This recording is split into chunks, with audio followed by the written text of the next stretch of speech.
Chapter 67, Penelope, Part 1. I have a humongous headache, and that's the first thing I realize when I start to regain consciousness. My head is all clouded, so I guess I need to wake up. I really want to just lay down in peace, but the only way I'll be able to do that is by getting rid of whatever's wrong with my head. I slowly stir and wake up, and I see no more than 10 faces looking at me. And I see it's the Cooper gang with Inspector Fox and the Panda King and his daughter. It's been a while since I've seen Jin King, but it was only for a short time after we rescued her and escaped China in the van. That's definitely her. We've been keeping you under some sedatives for the past 24 hours, says Inspector Fox. We couldn't risk you sabotaging us as we got out of Haiti. We also had to check you for tracers. Your old boyfriend Bentley took care of that. Surprisingly, you were clean. Bentley says that with half suspicion, half relief. It comes back to me now. What I did to Raleigh. I guess the jig is up, but the truth is, I feel a surge of dopamine. I'm actually feeling relief for the first time in a while. Don't go grinning, growls Murray. And I reel back. I've never seen the guy so angry before. He was always so approachable when we were fighting together.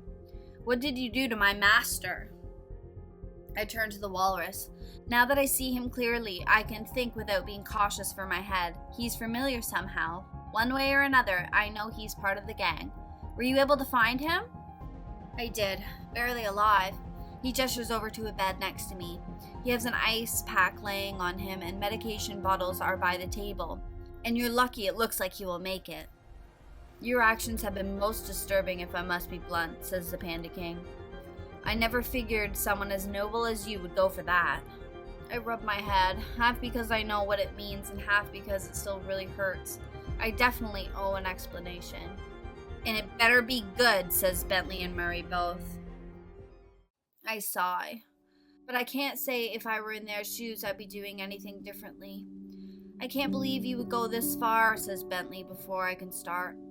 I feel his heart breaking all over again. First, you escape from prison with none other than one of the fiendish five. Then you lead us on a witch hunt that brings us to a fight we nearly get buried in. Then you kidnap and help torture the guru while fraternizing with the one who kidnapped Branwell. And you help that same person get away with whatever you've been concocting. And yet you then betray Raleigh and lead us to their guru. Why? And don't attempt anything funny, says the ogre. My pal McSweeney here could have easily bashed your head in, and we can all easily overpower you. I am completely accepting of that. I sit up, cringing from my headache, looking at this McSweeney. And I'm grateful that you didn't just do exactly that, bashing my head in. You better not be playing the innocent game with us, says Murray. What did you do to my master, he repeats. I sigh again, and I look over to the poor guy. Listen, can I please go get something for my head? Then I'll explain. No one talks for a minute. Then Jin King says, yes, just hold on. She looks over the guru's medication and finds what must be Tylenol and puts an ice pack together. I look over the room. It looks like a hotel suite, and it's quite roomy and bright. If you must know, says the pop, we are in the Dominican Republic.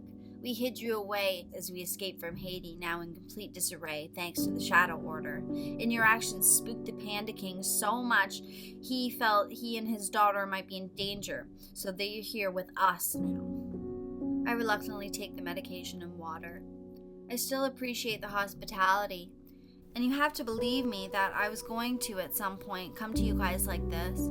I guess circumstances made it go earlier than expected. And now it's time for me to explain myself. I think it'll be a bit awkward with all of you here, but I do owe a confession to all of you, especially you, Bentley. Bentley makes a face that seems like he wants with all his heart to believe me, but can't quite let his whole guard down yet. Very well then, Penelope. Explain. Bentley, the other day I looked over security footage at that blacksmith shop I installed back in Gulliff Cooper's time. Only recently did I realize you got in, and that was when you first saw me as the Black Knight. Bentley clenches. That was not my most fun revelation. I nod. And I saw you overheard what I said about how we could have made billions in weapons design had we worked together instead of you sticking to your principles. Yep. Well, what I said, I had meant it at the time. You're not making your case very well, Murray snaps. I began to cry. I know, I slipped loudly. You see, there's something you don't know about me.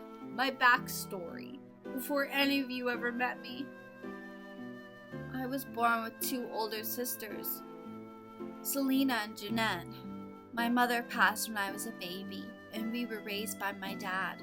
His name's Pongia, and he...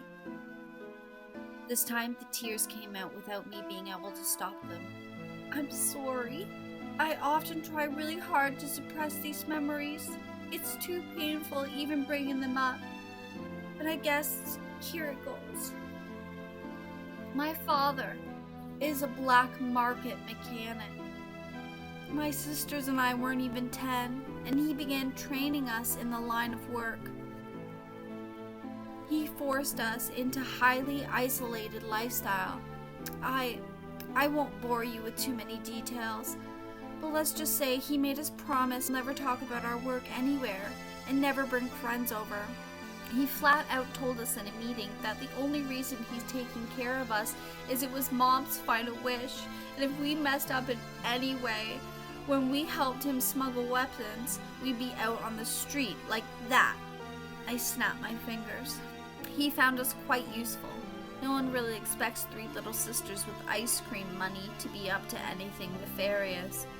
And as much as I hate that guy, I do admit, I did really good at stealing and crafting. I guess I can credit him for turning me into the wretch nut I am today. So even though we were homeschooled and taught what he felt was proper, he made us into pretty decent liars and connivers that could outwit even himself.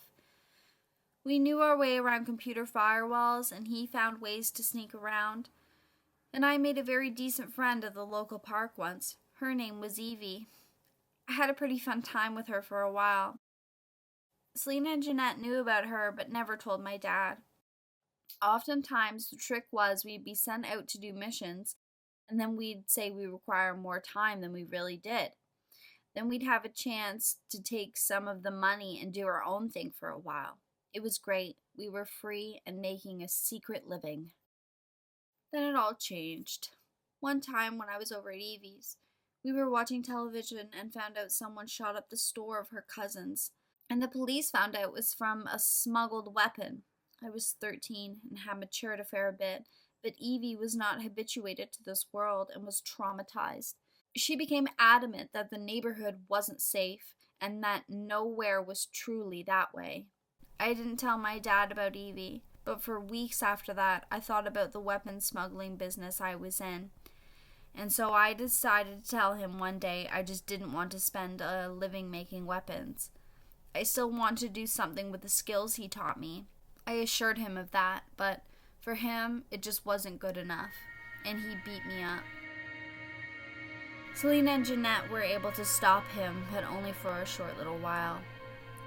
He yelled to me as I ran that I would never amount to anything, and that mice like me can't make it in a world as we are.